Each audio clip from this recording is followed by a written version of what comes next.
Hello friends! Actually, walang maisip na content na yun. Kasi I'm so tired. Ewan ko ba, itong week na to, sobrang nakakapagod. Pero ito nga.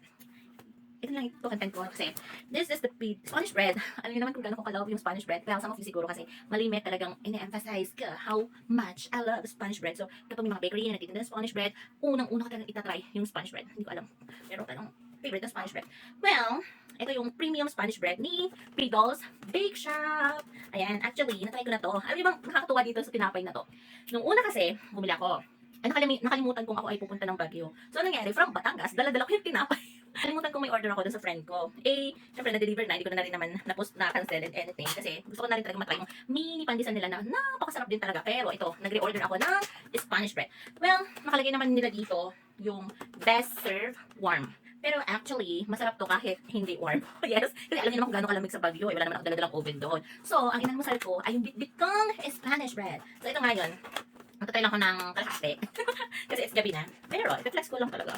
So, ito ay, I forgot kung 135 pesos ba to or 165. Kasi may order din akong piano, no? Yan. So, from Pidol's Bake Shop din to. Actually, ang unang nag-try nito yung work ko. Kaso nga lang, masarap eh. Kaya order din ako. Ayan. So, masarap siya talaga as in. Tapos, tingnan nyo naman yung packaging. Talagang pampasalubong to. Kaya kung kayo maliligaw ho din sa Batangas, talagang itry nyo ay doon sa may simbahan, sa may Plaza Mabini ng Batangas ho, doon sa may munisipyo doon. Talaga naman, nasabi ko. Hindi ho ay, ano yung tawag yun? Hindi ho basta matatakot. Tingnan nyo naman, hirap na hirap magbukas.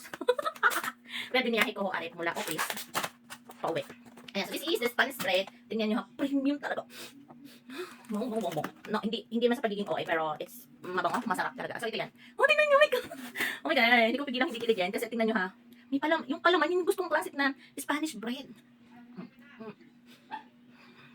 So, parang nagbago. Hindi ko maalala yung itsura nung una, pero premium daw to. So, siguro nagkaroon ng cheese, yung sa labas. Pero yung Spanish bread na palaman sa loob, meron din sa labas. Sabi ko kaya kalahati lang. Pero ba't ang sarap mo?